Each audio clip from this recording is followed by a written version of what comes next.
హోదా సాధన సమితి బంద్కు సంబంధించి గుంటూరు వద్ద తాజా పరిస్థితిని మా ప్రతినిధి సూర్యారావు ప్రత్యక్షంగా అందిస్తారు.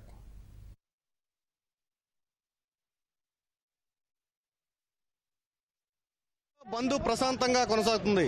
ఈ ఉదయం నుంచే కాంగ్రెస్ అలాగే వామపక్షాలు శ్రేణులన్నీ కలిసి గుంటూరు ఎన్టీఆర్ బస్టాండ్ దగ్గర తమ ఆందోళన కొనసాగిస్తున్నాయి. ప్రత్యేక హోదా ఇస్తామని ఆ రోజు కాంగ్రెస్ తెలుగు కేంద్రం హామీ ఇచ్చి ఎందుకు నెరవేర్చలేదన్నది అంతా నిలదీస్తున్నారు. మొత్తం మీద గుంటూరు వ్యాప్తంగా 1200 బస్సుల వరకు నిలిచిపోయాయి. కార్మిక సంఘాలన్నీ కూడా EU, NMU మిగతా కార్మిక పరిషత్ సంఘాలన్నీ కూడా ఈ బంద్కు సంఘీభావం ప్రకటించడంతో స్వచ్ఛందంగానే బంద్లు నిలిపేశారు. అలాగే వ్యాపార విద్యా సంస్థలకు కూడా యాజమాన్యాలు స్వచ్ఛందంగా సెలవు ప్రకటించారు. గుంటూరు ఎన్టీఆర్ బస్టాండ్ దగ్గర మనం చూడొచ్చు CPI అలాగే వామపక్షాల శ్రేణులన్నీ కూడా ఈ బీజేపీ ప్రభుత్వానికి వ్యతిరేకంగా నినాదాలు చేస్తున్నారు.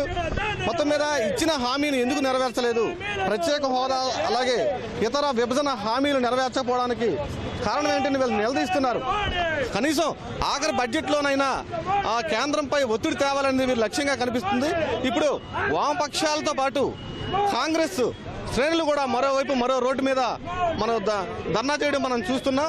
మొత్తం మీద అన్ని పార్టీలు కూడా కాంగ్రెస్ వామపక్ష శ్రేణులన్నీ కూడా ఉదయం నుంచి ప్రత్యేక హోదా ఆందోళన ఉద్యమంలో పాల్పంచుకుంటున్నాయి.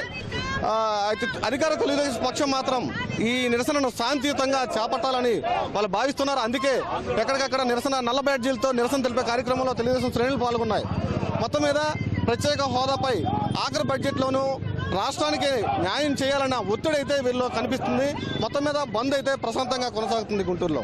కెమెరామెన్ అలీతో సూర్యారావు, ఈటీవీ న్యూస్, గుంటూరు.